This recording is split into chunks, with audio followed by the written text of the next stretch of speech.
அன்பான சகோதர சகோதரிகளே, தேவ பிள்ளைகளே, கிறிஸ்துவின் மனவாட்டிகளே, உங்கள் அனைவருக்கும் நம்ம ஆண்டவராக இயேசு கிறிஸ்துவுடைய கிருபையும் சமாதானமும் நம்மில் என்றும் உண்டாயிருப்பதாக. ஆமேன். இந்த நாளிலும் பரிசுத்த ஆவியர் வெளிப்படுத்துகிற சத்தியத்திற்காக நன்றி செலுத்துவோம். இந்த நாளில் தேவன் ஆபிரகாம் இடத்தில் கூறுகிறார் வாக்குத்தத்தமாக. இங்கே பார்த்தீங்கன்னா எபிரேயர் 4ஆம் அதிகாரத்தில் 14வது வசனம். இங்கே நிச்சயமாக நான் உன்னை ஆசீர்வதித்து உன்னை பெருகவே பெருக பண்ணுவேன் என்றார். அவர் வாக்குத்தத்தமாக கொடுத்தது. இது ஆபிரகாம் இடத்தில் வந்து சேர்ந்தது. எப்படியாக வந்து சேர்ந்தது? இந்த ஆசீர்வாதம் எப்படியாக வந்து சேர்ந்தது?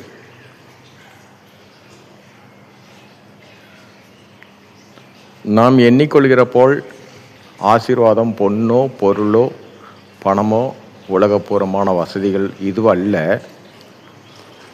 தேவன் சொன்ன வார்த்தை ஆசீர்வாதம் பூர்ண வயதோடு நோய் நொடி அல்லாமல் எதிலும் குறைவு இல்லாதவாறு. இது எந்த ரூபத்தில் வருதுன்னா, தேவன் சொன்ன வார்த்தையை ஆபிரகாம் விசுவாசித்தார். இன்ன காரியம் என்று அவர் அல்ல, அந்த வார்த்தையே அவர் விசுவாசித்தார். இதனால தான் சகலத்திலும் பெரும் செல்வந்தனாக ஆபிரகாமை தேவன் ஆக்கினார். அதே போல பூர்ண வயதில்தான் அவர் நித்திரையை அடைந்தார். நம்மளுடைய காரியத்திலும் பார்த்தீங்கன்னா ஒரு ஆசீர்வாதம். இப்போ நம்ம வெளியில் ஜெபத்தில் வச்சுருப்போம், யாருக்கிட்ட சொல்லியிருக்க மாட்டோம், சொல்லவும் மாட்டோம். அப்படி உள்ள காரியத்தை தேவன் அந்த காரியத்தை உங்களுக்கு வாய்க்கு செய்ய போகிறார் என்றால் வசனத்தின் மூலமாக வெளிப்படுத்துவார். அந்த வசனத்தை நாம் விசுவாசிக்கும் போது மாத்திரம்தான், அதை நாம் ஏற்றுக்கொள்ளும் போது தான் நம்ம எண்ணின காரியம் அது ஆசீர்வாதமாக வரும். நம்ம என்ன எண்ணிக்கிறோம்னா, இந்த ரகசியம் இது எங்கே இருந்தால் பரலோகத்திலிருந்து ஒருவருக்கும் கிடைக்காததை நீங்கள் எண்ணின காரியத்தை பரலோகம் உங்களுக்காக உத்தரவாதமாக கொடுக்கப்படுறது.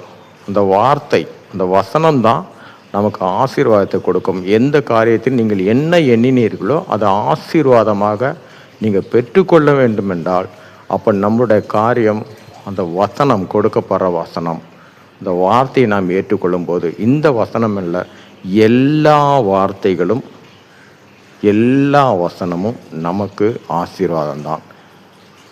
இந்த காரியத்தின்படி நம்மளுடைய அநேக காரியங்கள் இருக்கும். நம்ம உலகப்பூர்வமான காரியம் நிறைவேறுவதற்கு நாம் அதையெல்லாம் ஜெபத்தில் வைத்தாலும் சரி, நாம் ஜாக்கிரதையாக வசனத்தை கூர்ந்து கவனித்து ஏற்றுக்கொள்கிறவர்களாக இருக்கணும். இல்லைன்னா வந்த ஆசீர்வாதத்தை நாம் வசனத்தை அறியாமல் இருந்துட்டோம் என்றால் அந்த ஆசீர்வாதம் கிரிகை செய்யாது. நாம் அதை மனப்பூர்வமாக ஏற்றுக்கொள்ளும் போது தான் அந்த ஆசீர்வாதம் கிரிகை செய்யும். சரி, இந்த நாளிலும் பரிசுத்தாவின் வெளிப்படுத்துகிற சத்தியத்திற்காக நன்றி செலுத்துவோம். இந்த நாளிலும் ஆவியான வெளிப்படுத்தின அந்த காரியத்திற்காக நன்றி செலுத்துவோம். இந்த காரியத்தின் மூலம் எல்லாவற்றிலும் மூவரிலும் ஒருவராக இருக்க தேவனே, உம்முடைய நாமம் ஒன்றுக்கே மகிமை உண்டாதாக. ஆமென்.